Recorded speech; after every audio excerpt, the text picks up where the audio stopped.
Hi, welcome back to my next project. There's the backhoe. I have it running fantastic now. Everything's working. I've put in 5-6 hours worth of work on it since I put it all back together. I haven't broke anything. That's a good sign. I have a big project that the family cabin has been putting off for years just because of the expense. You can see this cute little bridge right here. Well, just over my shoulder in front of that backhoe, or I should say behind the backhoe, is a big pond.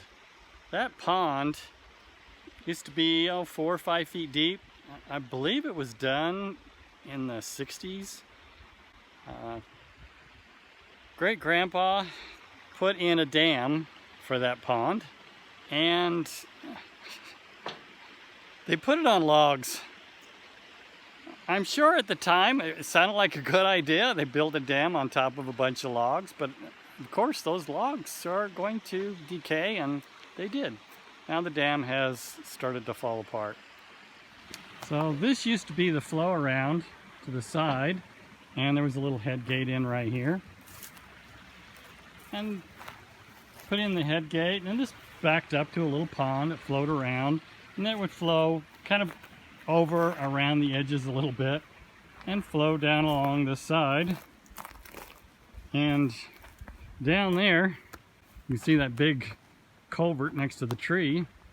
That was a little bridge. Well, there was no way I could get the backhoe back here. And so I had to pull that out. Once I got the backhoe in, now I'm positioned so that I can tear out the dam. And you can see here, the dam, like I said, it was built on logs. So great grandpa put the logs down and then put rocks with concrete. He had 2 of these concrete drains, head gates. One at the bottom. This one actually was at the top. Now it's at the bottom. The bottom one collapsed and crushed. And the water used to flow over the top of this. And now, if I could get it to hold water, it won't hold water at all. Or I shouldn't say very much. You can see the 2 head gates. The bottom one, the metal plug is in. And then the top one, which has, you can see how much it's leaning. It's all collapsed. But like I say, it is literally all caving in now because of those logs. So I need to dig all this out and rebuild it. You see where a big chunk of it has fallen over. Used to be a tree there that died in there. I need to get those 2 out so that I can build this up. I want to go wider. I'm going to do what I did to the upper pond. And that one I just finished, and I was experimenting with that one, practicing, because it's a lot smaller than this great big beast. But as you can see, it is filled in with wild grass.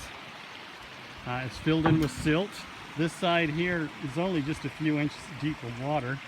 On this side, it might be a foot deep, where, like I say, it used to be 4 or 5 feet deep.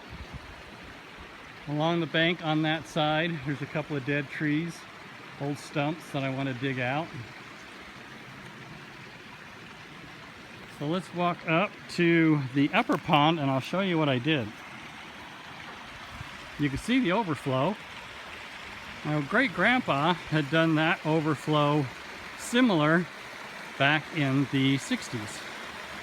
And he did that one all in concrete and this nice overflow with a waterfall, but the concrete was on top of another culvert, and that culvert collapsed, and the upper pond, it just burst through and flowed through, and it wouldn't hold water either. It would only hold about 2 feet of water. And the well, which is in that shed, that well gets the seepage from that upper pond. So when it went dry, so did the well. So I had to put a tarp across this pond area in order to keep enough water in the pond so that the well would saturate and fill. So you can see this is what I've been working on. I've got quite a few hours into this. This used to have, you can kind of see it, there's a concrete wall right here. There used to be a concrete wall that went all the way across. That side, concrete, most of that is still there underneath all the rocks. This side collapsed, and it all fell that way into the water. It buckled right here in the middle, and once that collapsed, this all washed out, and it no longer would hold water. I dredged this out with the backhoe with that extension. It's probably about 6 feet deep, and believe it or not, it's a little murky right now, but there's fish in the bottom of there. They came down in the spring down that little overflow. Well, this little creek area where it came in, it used to come in much lower, and where it would come in, it was just smooth and backed up along the waterway there. So I dammed that off. I filled it with rocks and filled it with dirt, so I'd have a nice little waterfall area. I don't know if you can see it in this light, but there's a head gate right there. So I dug that head gate way down there instead of over here, so that I can let all this water out, or a majority of it. I leave about 3 feet, and that keeps the well running. And you see I have a little screen that I put on it so the fish stay in. I put in a culvert and a pipe all along here, and it drains off this side. I plan on putting that pipe all the way out to the river so that I can bury all this. So you can see this is the work I've been doing with the backhoe. This was a mess. 5, 6 dead trees. So I've dug up all the stumps, and I'm going to make this kind of our play area back here. I want to put in a big area for a fire pit, area for horseshoes, be a nice smooth area for cornhole, beanbag game.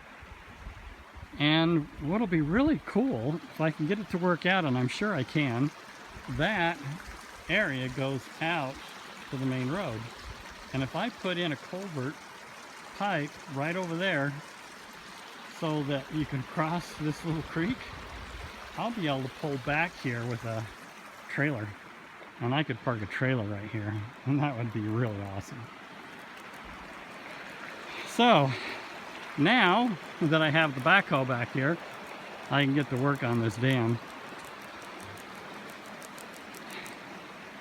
So first thing I got to do is dig that dam out, and then that will allow this to drain, and I'll put a plastic or a rubber liner across there to seal it all off so that it doesn't leak.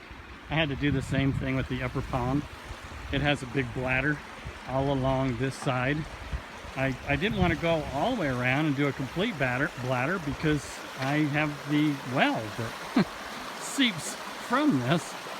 So this area all along here has a big liner bladder that goes down about 3-4 feet into the pond underneath, and that is covered with dirt and rocks, and this is covered with rocks, so that won't leak. But I need to be able to turn that off. So when I'm working here in the pond, I want it as dry as possible. So that's where that culvert comes in. So once I open up this culvert and start draining the pond, I can drain it down about halfway, which will drop the level down so the water doesn't flow underneath this bridge. That way, the lower pond, the large pond, then will become dry eventually, and I'll be able to dredge all the tall grasses out and make it deeper again, dig out that dam, and then start working on rebuilding.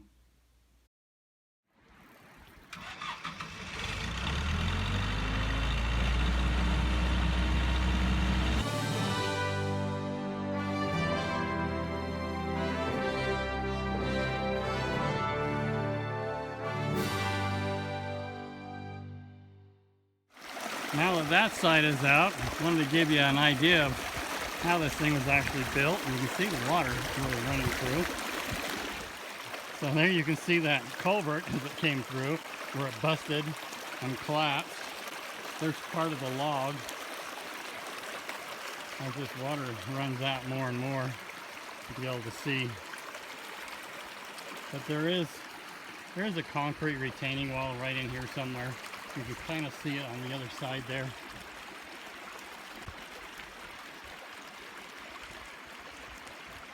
So I'll dig that concrete out over to those two stumps, and then I'll have to figure out how I'm going to rebuild all this. I want to put in another culvert like this was, so that I could drain it. I want something that years ago the family used to fill this with fish. They'd plant fish in it, 1,000, 1,500 fish, and feed them all year long. By fall, there were some really nice sized fish in here. So I'd really like to do that again. Well, by fall, if you haven't caught all the fish, which we never were able to catch them all, there'd usually be a couple hundred left. We'd pull those two covers, let all the water out, put a screen over it, and the water would get down to about a foot deep, and you just net the fish and smoke them.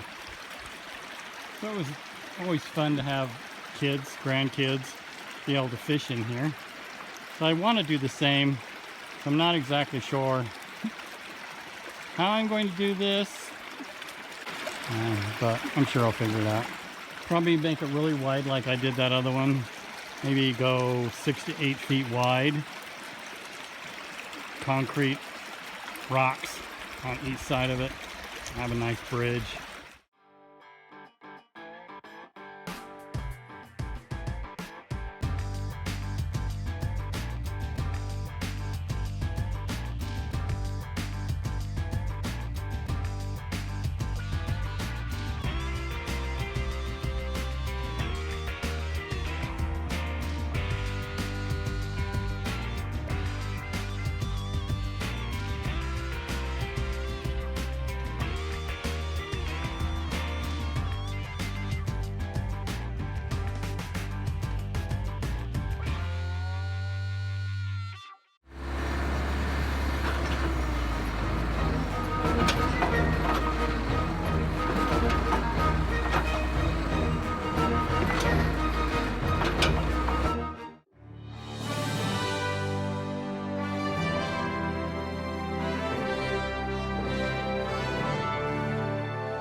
Almost finished digging this out. Probably just 5 more minutes. I heard a pop, and all of a sudden I am pouring fluid and a waterfall out right here. So it is coming out of this cover. There's a cover right here. One of these two hoses is popped. I suspect it's this one. So I'll take that bolt out and that bolt out and see where it's leaking. I got the cover off, and I suspected it was this hose, and it wasn't. It's actually the metal line right there, right next to this piece. I don't know if it was vibrating against it or if it just got fatigued, all the vibration. It's squirting right out of the side of that tube.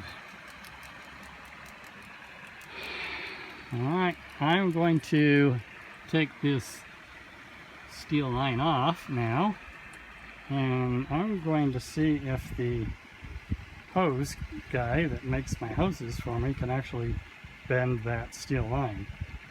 I prefer having steel.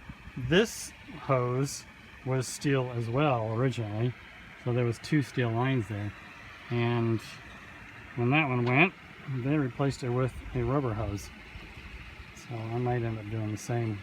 We'll see if they can make it and what the cost is.